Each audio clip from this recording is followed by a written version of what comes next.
This episode is brought to you by HASA.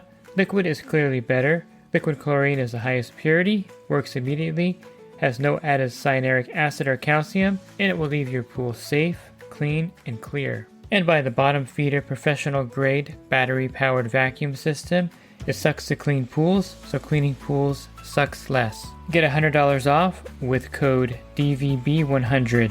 This episode is brought to you by Skimmer, the #1 pool service software in North America. With Skimmer, you can streamline your schedule, grow your revenue, and keep your customers coming back with 5-star service. Whether you're a one-person operation or an established team, Skimmer is your partner in success. Visit getskimmer.com/poolguy to try Skimmer for free for 30 days. The Pool Guy Podcast Show. The Pool Guy Podcast Show. The Pool Guy Podcast Show.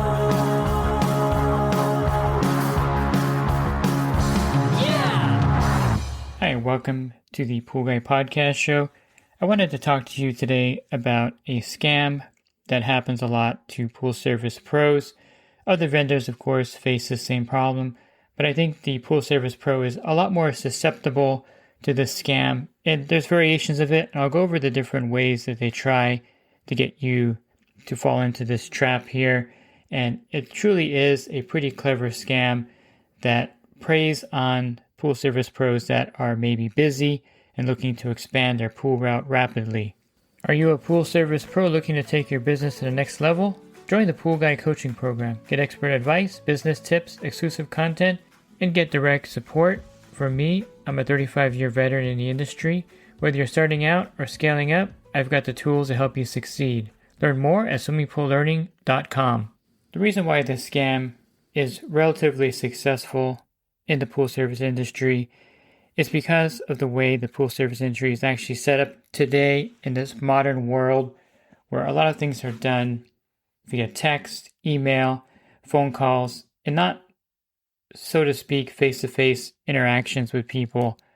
I mentioned before when you're doing a bid on a new account that you'd like to meet the owner, that you shouldn't take a new account unless you make contact with the owner, maybe their spouse, a friend, or someone physically on the ground, maybe an adult son or something like that if they're not available, if they're working.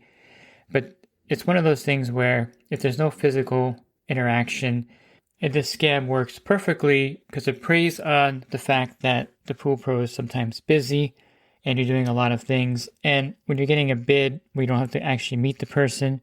Sometimes that's convenient and plays into our favor because we can just go to the pool, see the pool, do the bid, and take care of it. So the red flag here, of course, is someone calling you, telling you that they're buying a house. This is one of the usual ways they do it. They're buying a house from out of state. The escrow is closing. So even if you look up the address on Zillow, you'll see that the house is pending. It has a pool. And they just find random pools, I guess, this way. And they'll send you out to the address. You go to the pool. House is usually vacant because the house is in escrow. Usually it's a vacant home. They'll probably look at the photos on Zillow and see that no one lives there. No furniture in the house. It's a dead giveaway that the house is vacant. You go there. You go back there, look at the pool, and then you give them a bid. And then they'll send you a check or mail you a check. And they'll usually say, I'm going to pay 6 months or even a year in advance, which is really cool to get someone that's going to pay 6 months in advance. And that's another thing that they prey on. The fact that, we deal with a lot of non-payers and late payers. And the fact that someone's going to pay you for 6 months or even a year in advance is pretty good. And so right there, it should be a red flag. But at the same time, we're thinking, well, this is nice. The customer's going to pay me in advance. Not a problem. And then they're going to want you to deposit a check pretty fast by either doing a mobile deposit. They probably don't want you going to the bank, but you can still go into the bank and deposit it because the bank is not going to know anything about the funds coming from the check, if the funds are good or not, until the check clears because they put it in. This is how banks work, basically.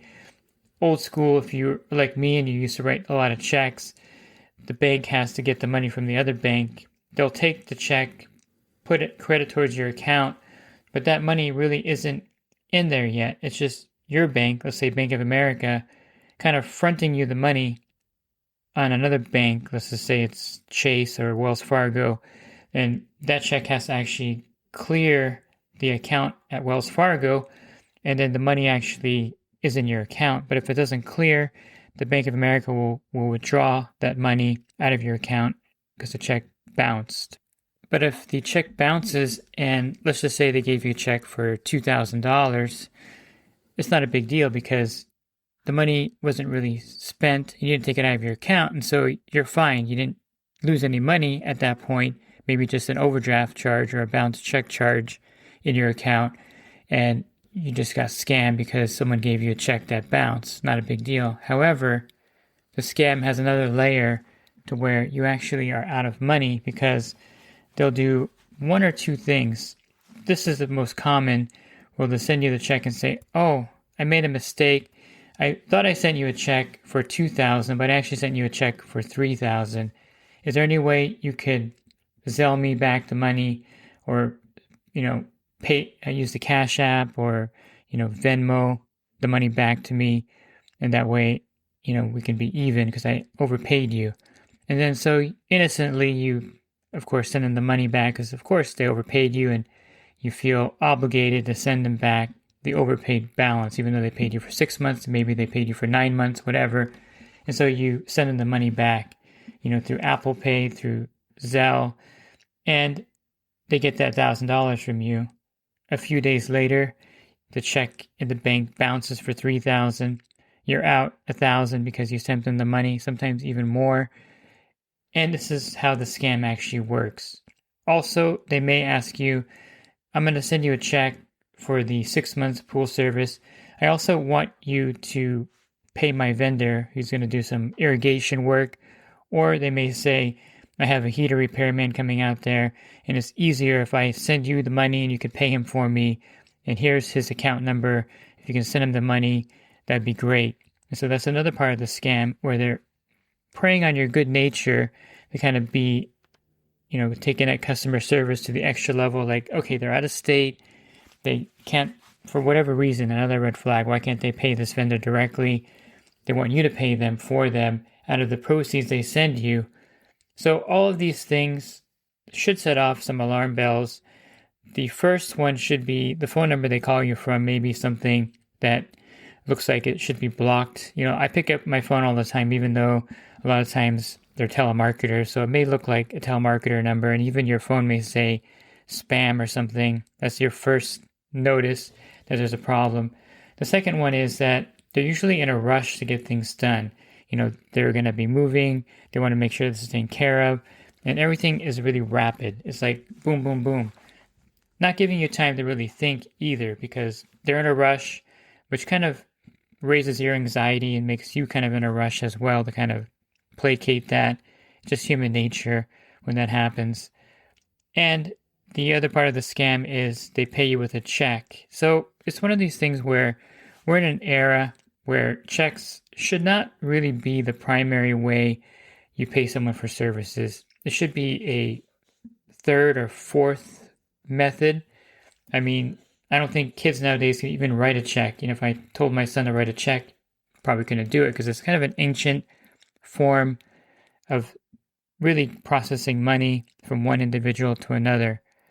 And the problem is the check has to clear their bank. So even if you scan it with your phone and it goes into your bank, it's technically not in your bank. It's just there, but unless the check clears on their end, that's the problem. And I've had many bounced checks in the past from various different things, and a lot of times the checks bounce because that person's account is maybe $5 short. Because when you write a check, you're supposed to have a ledger in your checkbook. Your ledger should have your account balance. Let's say your account balance is $3. I know I'm going into some minutia here, but I just want you to understand why checks bounce normally. If the account has $3,000 in it, someone gives you a check for, $2,800, and then they buy something, and then their bank account balance goes down to $2,700. That check will bounce because there's no funds. There's not enough funds in the account. Pay that check once it clears their bank. And so that's what happens when someone writes you a check. It's not really your money yet until actually it's funded by.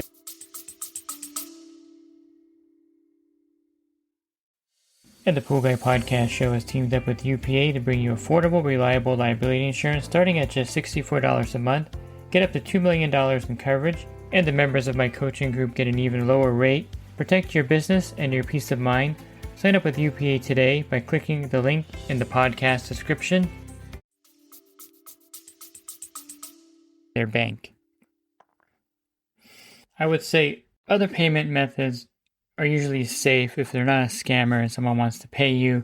You're using Zelle or Venmo or Apple Pay. You're usually safe unless, of course, they're using a stolen card or account that they're using to pay you. I don't think these scammers go to that level. It's usually a check from them that bounces in an account that doesn't have any funds in it. You know, they may open an account at a bank and put $10 in it, whatever. Then write checks for thousands of dollars. They bounce and they close the account, of course, or it closes automatically by the bank. So using electronic ways of sending money are sometimes relatively safe, but you can be scammed as well. I've had people scammed on Venmo before. So it's one of those things where it is safer. You know, they may give you a fake screenshot of the funds going through or whatever. And it's something that just to keep an eye out for. It's probably not going to be the preferred method of the scammer. Checks seem to be the preferred method, out-of-state checks. So keep an eye out, though, for just those red flags that this doesn't seem right to you. Again, meeting the person is the best way to do it. And you don't even have to go to the, as far as like calling the realtor on Zillow to find out if this is the actual buyer. They probably won't even disclose that to you. It's really one of those things where the red flags are there. Either overpayment or the fact that they want you to pay another vendor with the money they send you are truly the biggest red flags. And you can ignore this because, again, you're getting the money up front and it seems like you're helping them by paying a vendor since they're out of state. So just be aware that they really play on the fact that you are customer-oriented, service-oriented, and at the same time busy, and you can't really, look through things, especially if this is the first time they've scammed you or you're going through this for the first time. It may feel kind of legit, but at the same time, your gut feeling is like, hey, this doesn't really sound right, but hey, they're going to pay me and, I'm going to put the money in my bank, so maybe it's okay. It's really the rush aspect of everything again. If you can wait for the check to clear, the scam will dissolve. And sometimes it'll take, 10, 14 days for the check to clear, however, especially out-of-state bank. So they're going to be pressuring you to act fast for them. And I would just say if you started this scam, if like they gave you the check and it was deposited, I would just say, well, I need to wait till the check clears and my bank said it's not going to clear for another 10 days. So I'll definitely pay the vendor for you, but you have to wait 10 days and I'll have to wait 10 days for it. And at that point, they have no power over you because they can't pressure you to pay. The check's in the bank. You just have to wait it out. This is one of those things where if you really want to play this out in your head, and this is something that is really helpful in every situation, is to put yourself in that person's place. Now, let's say you're in Texas and you're buying a house in California and you're closing escrow soon with a pool. Wouldn't you want to be on the ground at your new house, interviewing different pool companies to see which one would be the one that you would want to hire to service your pool? You probably wouldn't call somebody randomly, send them to this house you're buying, and then offer to pay them 6 months in advance when you don't even know if they're going to be good or not. So if you wouldn't do it, why would someone else do it? And this is kind of the way of anything you're doing out there to make sure you're not going to get scammed. A lot of times we're scammed when we do a cleanup or a green pool cleanup, and we don't put ourselves in the other person's perspective.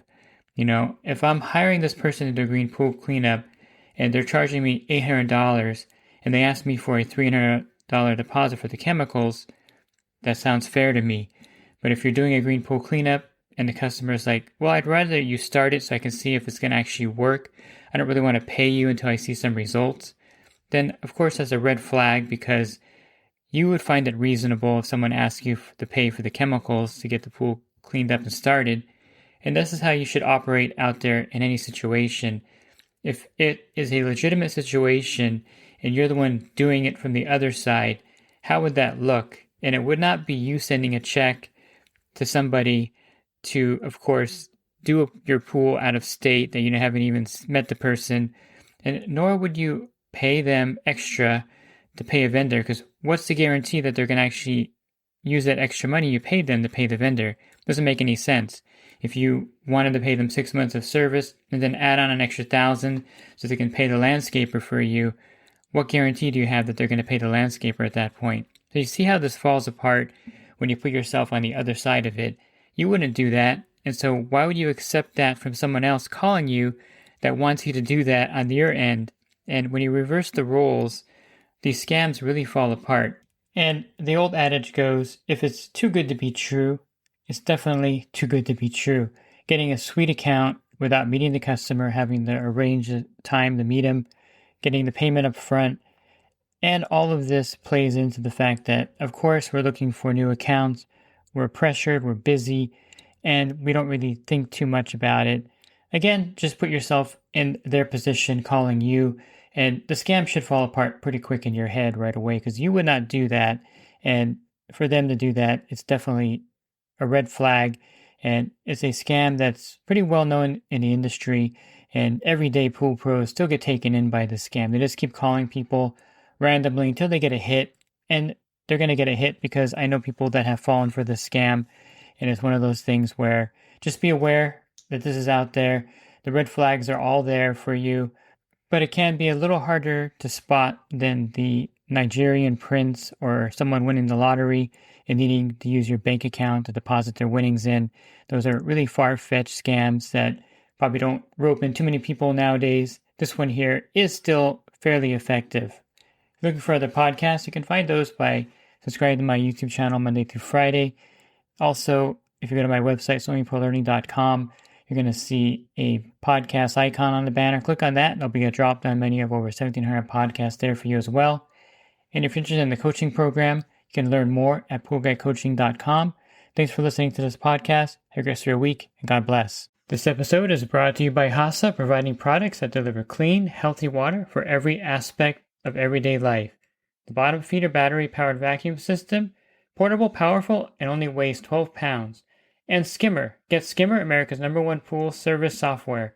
Podcast listeners can try Skimmer for free at getskimmer.com/poolguy.